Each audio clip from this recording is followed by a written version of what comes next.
What is up, ladies and gentlemen? Welcome to another Raid Shadow Legends video. I'm Skratch. Hope you guys are having an amazing day. We are currently on the test server, and tomorrow we're gonna have a guaranteed Void Epic event, guys.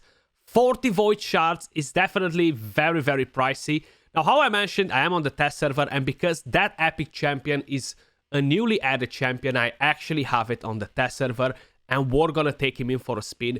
We're gonna see if that champion is actually worth the effort, right? I feel like 40 Void Shards are a lot for any Epic champion in the game. Even if they are Ancient Shards, is still a lot to give for a Epic champion, you know? Before we move over to talk about all that, if you guys enjoyed the music you hear in the video, I just want to let you know I partnered up with Soundstripe. They have an amazing music library, so if you're a content creator, a music enthusiast, definitely head over and check them out. The link will be in the description down below or in the pinned comments. They have tons of different playlists, tons of awesome songs, tons of sound effects, video effects, everything you need in order to keep your content safe. Plus, I can save you 15% on checkout by using code SCRATCH. Now, let's jump straight into it. Akemtum, that is the new Epic champion, the guaranteed Void Epic champion that we're gonna have in this event.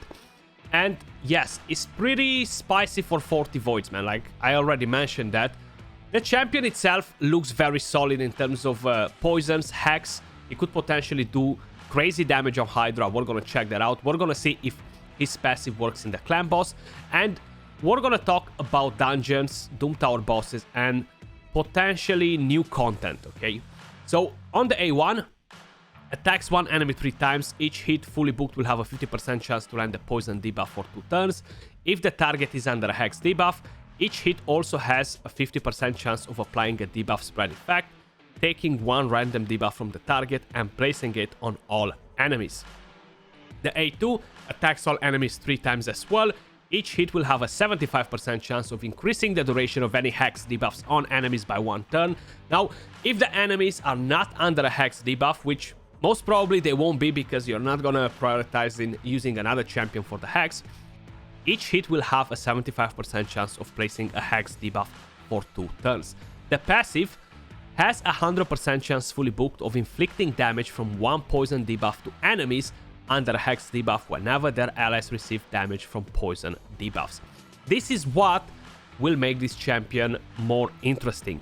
Plus, we have a speed aura for all battles. Now, how I mentioned when we were talking about the 10x event and the guaranteed event, if you guys are looking to make like a mid-fu comp or something like that, and you don't have a speed lead, you don't have a Fushan, you don't have an Urtikara, and you're trying to lower the speeds for your clan boss team, the speed aura is actually great, and you're gonna use the A1 and just land poisons over and over again, which can be pretty good. The Giant Slayer will bring some damage as well, and yeah, will be interesting. We gotta see if the passive actually works there or no.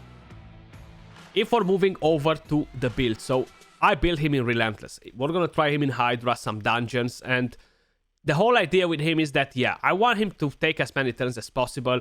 If we're thinking of other sets that we could potentially use on the champion, I don't think any other set will benefit him as much as Relentless, honestly. And yes, in Clan Boss, most probably you won't be able to use Relentless, depending on what sort of teams you're planning to have. But the total stats that we have on the champion, 35,000 HP, 4.5k attack, 1,700 defense, 244 speed, 102 crit rate, 253 crit damage, 319 accuracy. Now, I do want to mention that I gave him some pretty nasty gear, okay? So I'm going to show you the gear that I gave him. And one thing to keep in mind, his base attack is pretty low, so it's going to be very hard to get his attack high.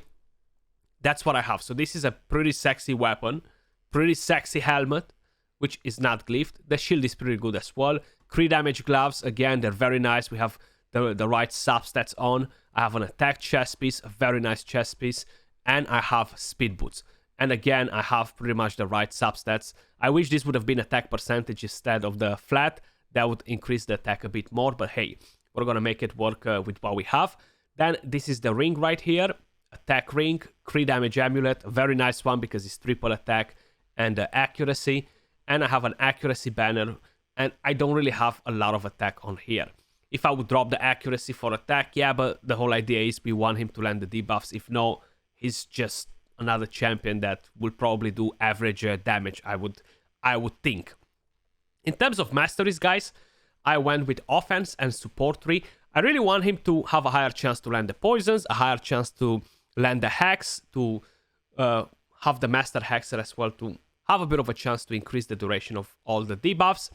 And of course, having a Cycle of Magic will be nice, and having Evil Eye again will be helpful in dungeons. Then I went with Giant Slayer. This is 100% the best tier 6 mastery that you can get for this champion. That being said, guys, let's see if in Clan Boss we're gonna be able to actually activate that passive, right? So the passive, it says it needs to be on an ally.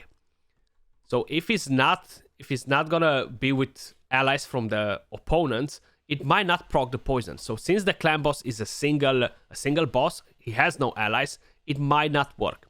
So we landed the Hex. Of course, Ronda coming in with that beautiful passive. We landed the poison.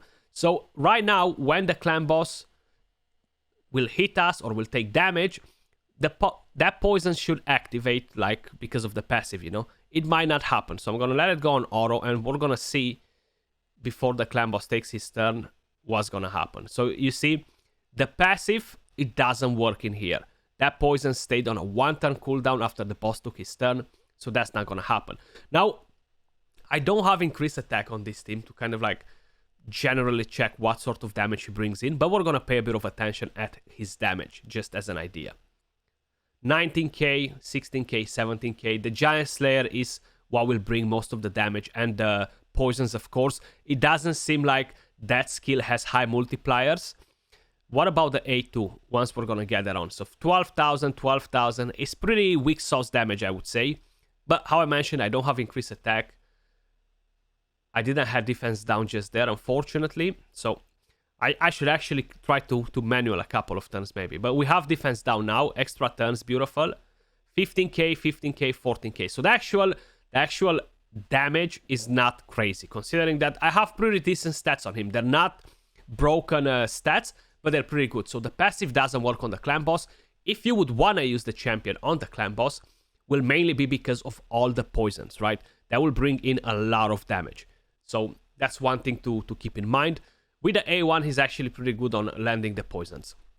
Let's move over to another thing that I want to show you guys. And I do want to mention a couple of things about bosses in Doom Tower. I honestly don't even know what rotation I have on right now. The Frost Spider. So even if I would want to check it, I cannot.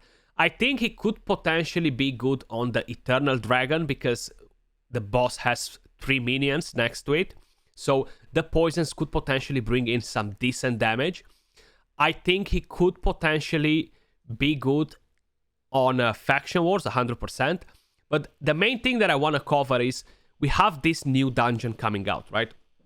And that's going to be the dungeon to farm oils for accessories. I'm not sure what sort of boss we're going to have there. At the moment, we have minions only on the Ice Golem and the Spider. So if the new dungeon will have a lot of minions, similar with the Spiders then, and it doesn't have a similar passive with the Spider Queen, where the poisons are doing less damage, he could potentially be very, very powerful there. But that is something for the future. We don't know what's going to happen there. So just keep that in mind as well. If you're going to go over to the Spiders then, right? So let me just show you something. The Spider actually has the passive where it clearly states that it's taking less damage from poison debuffs. And it's taking like a massive damage reduction in poisons. The poisons are barely doing any damage. Now, just look how the champion will actually perform here. It's actually pretty nuts. Like, you are almost able to do a similar amount of damage on the Spiderlings like with the HP burn. So we landed the Hex. Everybody has the Hex. We increase the duration of the Hex as well. And when he's going to start using the A1, he's going to extend that on everybody. But if you're paying attention, like, a lot of damage dropping from poisons, right? On the Spiderlings, on the Spider Queen. The only problem is the Spider Queen has a massive damage reductions from poisons. So that, unfortunately, makes this champion to don't be viable for it.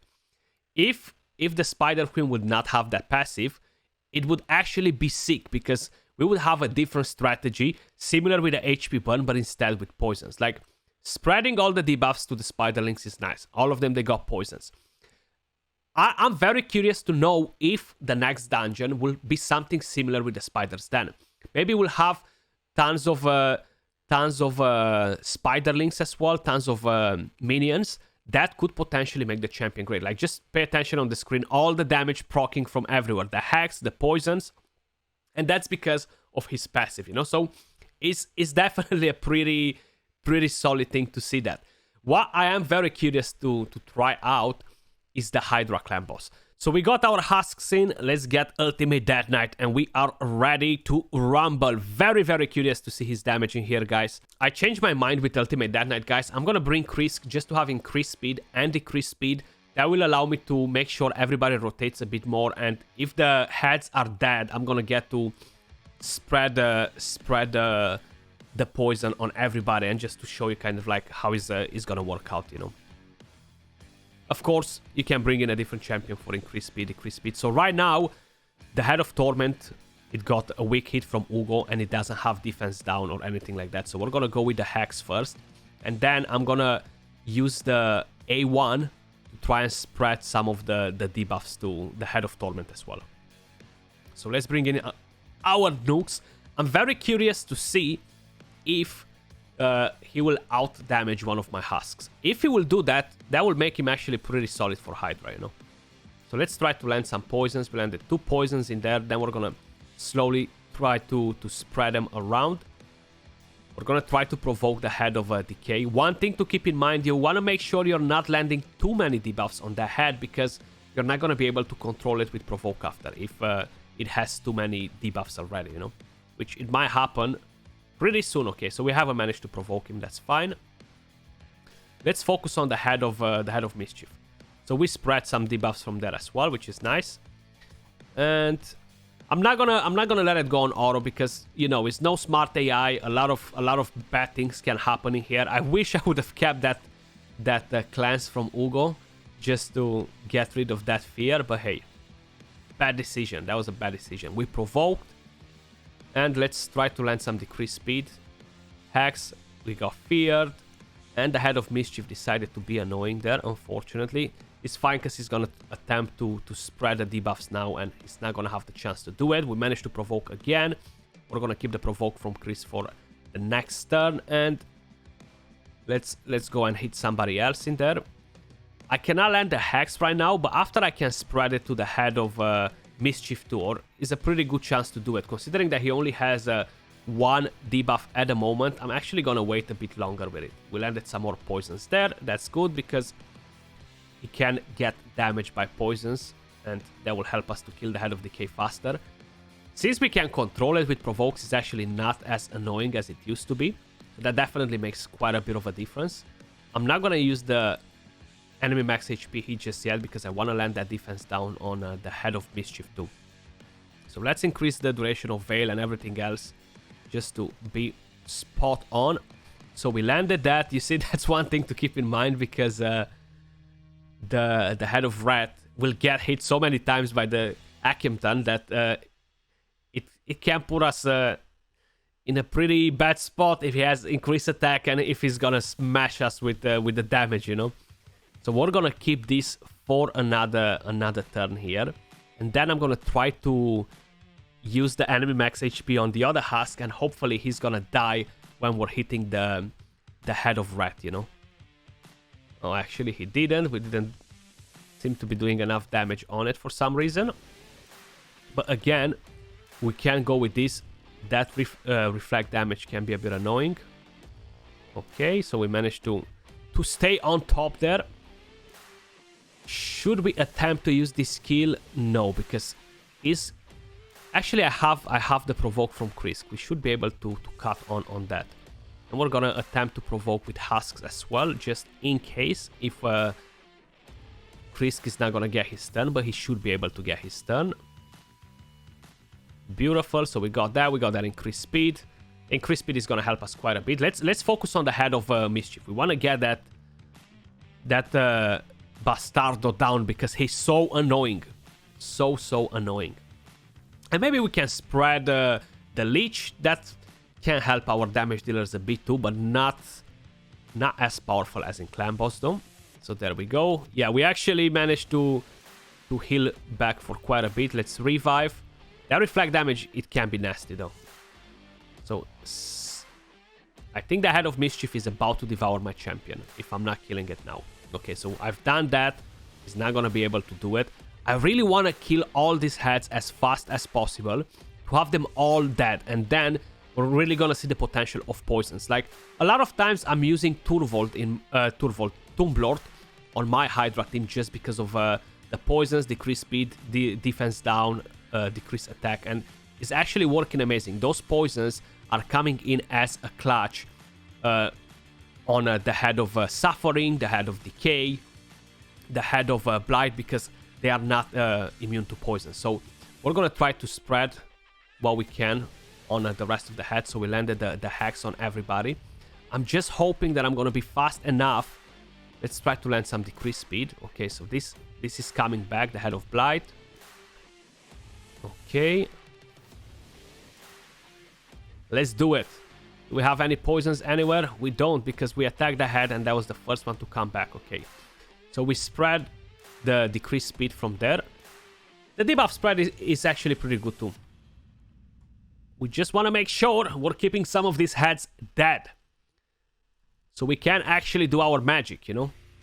If we cannot do our magic, it's not gonna be that great, is it? That's what matters. 7.8 million damage, turn 24. Not too bad, actually, not too bad. Maybe we're gonna kill... Actually, no. We were close. If I was focusing on the head of... Rat, it could have been good. Let's try to do that. So we spread some more poisons around, sorry. You see, we got a couple of ticks there. Decent. I'm gonna let it go on auto in a second, probably, and we're gonna kind of see, like, what sort of damage we could potentially get out of the champion, you know? So that happened. If this is not gonna spawn before we're taking the turn, which it just happened, so the Head of Torment is back to torment us all. Let's go with the hacks. Even if we're gonna get fear, doesn't matter. We have the hacks on everybody now, so if we're dropping some more poisons, it could actually help us quite a bit. Okay. At least we don't have the Head of Decay back to annoy us. Debuff spread, we spread the leech on everybody. Pretty good. Let's drop the cleanse actually, and extra turn. Beautiful. So the Head of Blight decided to devour my champion. So it's around, what, 300k damage per Hydra turn, which is not bad actually.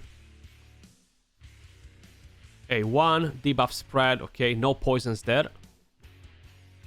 But let's try to rescue our champion. Giant Slayer does bring quite a bit of damage though, here as in Hydra too.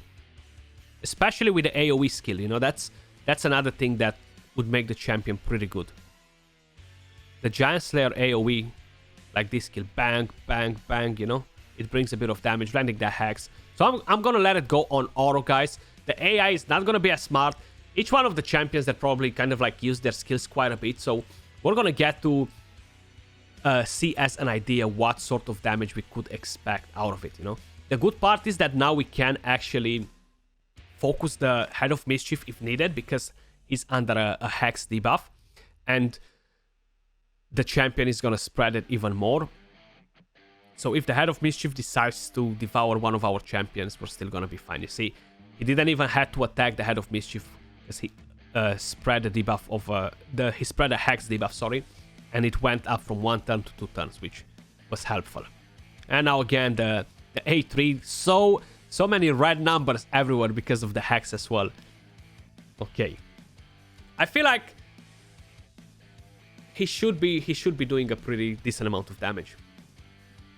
But I'm not gonna leave the entire run on, guys, because I want to keep it going, you know. I want to keep it going. I don't want to keep the video for too long, so I'm gonna fast forward towards the end, or if is something important happening in the meantime, I'm gonna keep it up so you guys can see. But we're gonna check the total damage at the end.